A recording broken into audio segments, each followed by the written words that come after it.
বাংলাদেশে সহ রাজশাহী নির্বাচন ব্যবস্থা অত্যন্ত সুন্দর এবং 1991, 1996, 2001 সালে যেরকম নির্বাচনের পরিবেশ ছিল তার চেয়ে অনেক ভালো পরিবেশ। সবাই স্বতঃস্ফূর্তভাবে অংশগ্রহণ করছে, একে অপরের সৌহার্দ্য ভাই ভাই হিসেবেই সবাই সবার সঙ্গে সুন্দর আচরণ করছে। নির্বাচনে জাতীয় পার্টি অংশগ্রহণ করছে, এটা নিয়ে একজন কথাও বলেছেন রিটার্নিং কর্মকর্তার সঙ্গে, এই বিষয়টাকে আপনি কিভাবে দেখছেন? আসলে এটা হচ্ছে নির্বাচন কমিশন কেন্দ্রীয় কার্যালয়, তারা এটা সিদ্ধান্ত নেবে। এটা তাদের বিষয়, নির্বাচন কমিশনের বিষয়। রাজশাহী যেটা আজকে চিন্তা করে, সারা বাংলাদেশ সেটা পরের দিন চিন্তা করে। রাজশাহী নির্বাচনের পরিবেশ খুবই ভালো, খুবই সৌহার্দ্যপূর্ণ সম্পর্ক এবং একে অপরকে স্বতঃস্ফূর্ত। আগামীকাল থেকে মাঠে নির্বাচনী কর্মকাণ্ডে নাম হয়েছে।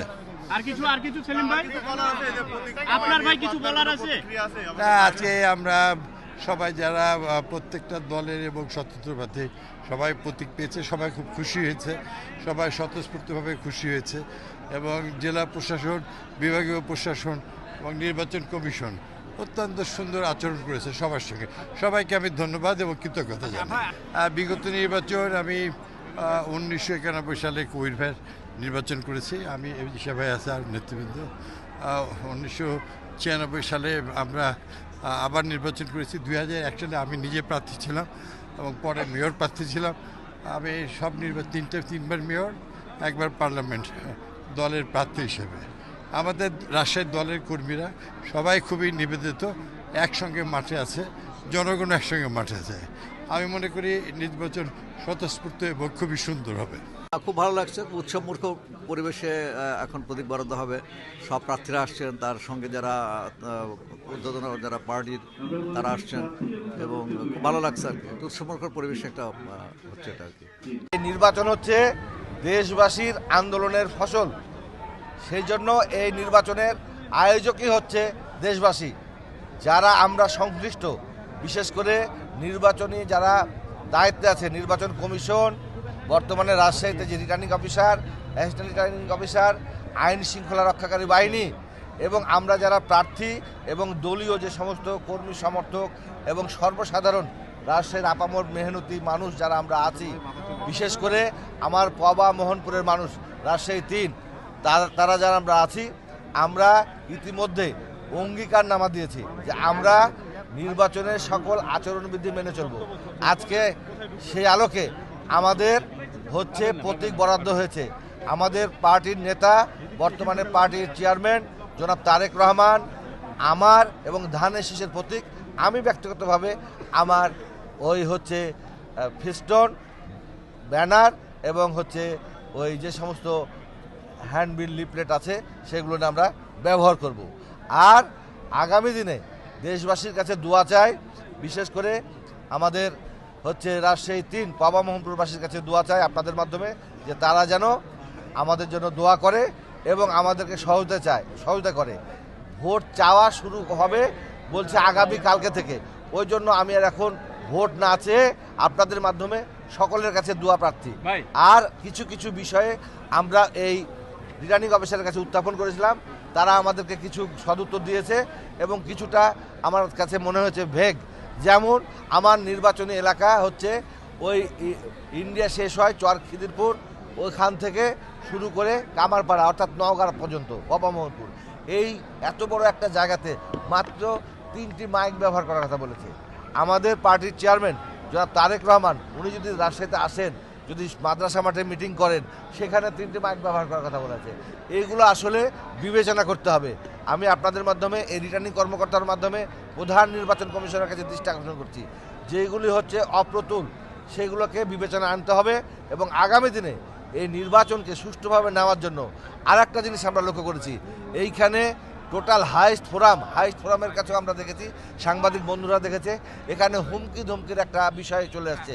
এইটা যেন আগামীতে না থাকে, সেই জন্য পরিবেশ যেন ভালো থাকে, সেই জন্য আমরা যেমন সহযোগিতা করব, সর্বসাধারণ আমরা সহযোগিতা চাই। বিশেষ করে আমার পিছিয়ে পড়া পা ফাটা যে পাওয়া মোহনপুরবাসী আছে, তারা অত্যন্ত সহজ সরল, তারা দিন আনে দিন খায়, তারা কৃষক তারা হচ্ছে শ্রমিক, তারা হচ্ছে ওই সাধারণ মানুষ, কিন্তু তারা হচ্ছে সব সময় অন্যায়ের বিরুদ্ধে, যে কোনো অনিয়মের বিরুদ্ধে, এবং হচ্ছে যারা ন্যায়ের পথে থাকে, সত্যের পথে থাকে, তাদের সাথে থাকে। এই জন্য তারা কোনো গোজামিল কখনোই কোনোভাবে বরদাস্ত করবে না আমার ধারণা, এবং আমি তাদের সাথে আছি, আপনাদের সাথে আছি। আমি সবারই সঙ্গে আছে, আপনাদের সবারই সহযোগিতা এবং দোয়া চাই। সেইটা আমরা বলেছি, এবং সেটা আমি যতটুকু জানি যে আন্ডার প্রসেস। তো আমরা সব কিছু দেখছি, অবলম্বন করছি। গতকালকেও আপনারা দেখেছেন যে রাত্রেবেলাতে একটা প্রতীক বরাদ্দ না হওয়ার আগে প্রতীক টাঙানো হয়ে গেছে। আমরা কমপ্লেনও দিয়েছি। আমরা অ্যাসিস্ট্যান্ট রিটার্নিং অফিসার ওই পবারি ইউনুস মহোদয়, ওনার কাছে লোক গেছিল জমা দিতে কমপ্লেন, সে রাত্রে নেয়নি, সকালে নাকি নেওয়ার কথা, নিয়েছে কিনা আমি আদৌ জানি না। কিন্তু তারা কার্যকরী কী পদক্ষেপ গ্রহণ করেছে এটা আমার জানা নাই। আমি এখনও অত সিরিয়াস হইনি, কারণ হচ্ছে যে আমরা চাচ্ছি যে পরিবেশটা ভালো থাকুক, এবং সবাইকে নিয়ে আমরা আগামী দিনে আমরা ধানের শীষের জন্য, বিশেষ করে আমাদের যে প্রতীক, আগামীকালকে থেকে আমরা ভোট চাইতে পারি। জি আলহামদুলিল্লাহ, আমরা মনে করি আজকে রাত্রি 12টা থেকে অভিযান শুরু হবে। পোস্টার লাগানো থেকে শুরু করে যে বৈধ কাজগুলো আছে প্রচারের জন্য, রাত্রের মধ্যে এটা প্রচার হয়ে যাবে। আমরা আশা করছি আমাদের মানে আইনসঙ্গতভাবে যা যা করা দরকার আমরা করছি। আগামীকাল সকাল থেকে আমি মাঠে ইনশাল্লাহ বেরোবো, এবং আমাদের নেতৃবৃন্দ যাবেন ইনশাল্লাহ। এখন পর্যন্ত পরিবেশ ভালো আছে বলে আমরা মনে করি। প্রতীক বরাদ্দ তো এখনো শুরু হয়নি, প্রতীক বরাদ্দ আসলে আপনার এবং আপনাদের নেতাকর্মীদের মধ্যে কেমন উজ্জীবিত হবে? না, আমাদের প্রতীক তো অলরেডি মানে ঘোষিত। এখানে দুইটা জিনিস আছে, যারা দলীয় ক্যান্ডিডেট এদের অলরেডি সেক্রেটারি জেনারেলের পক্ষ থেকে প্যাডে তাদের মানে প্রতীক দিয়ে আগেই বলে দেওয়া হয়েছে, যার ফলে আমাদের প্রতীকের কোনো চিন্তাও নাই, কথা বলারও কোনো সুযোগ নেই। প্রচারের ব্যাপারে প্রচার রাত্রি 12টা থেকে শুরু হবে ইনশাল্লাহ। আমরা সেখান থেকে শুরু করব, সব দলই শুরু করবে। এরপরে বোঝা যাবে কালকে থেকে প্রচার কার কেমন হচ্ছে। তবে আমি মনে করি কারো উচিত না সরকারের যে বিধিবিধান আছে, নির্বাচনী আচরণবিধি লঙ্ঘন করা মোটেও উচিত না, এবং মানবিক থেকে কারো যদি শক্তি থাকে বেশি আর কারো কম, শক্তিশালী লোক যাতে দুর্বল লোকের উপর কোনো অত্যাচার না, এই জিনিসটা নিশ্চিত করতে হবে। আমি আপনাদের মাধ্যমে বলতে চাই, দুর্বল লোককে প্রোটেকশন দেওয়াটা একটা ইবাদত, এবং এটা নেকির কাজ। সারা বাংলাদেশে যাতে কাজটা হয়, কোনো দুর্বল লোককে সবল লোকেরা যাতে ওইরকম না করে, যেমন চাঁদাবাজ করেছে, অন্যভাবে মানুষের অত্যাচার নির্যাতন করে, এটা যাতে কেউ না করে, তাহলে নির্বাচন ভালো হবে ইনশাল্লাহ।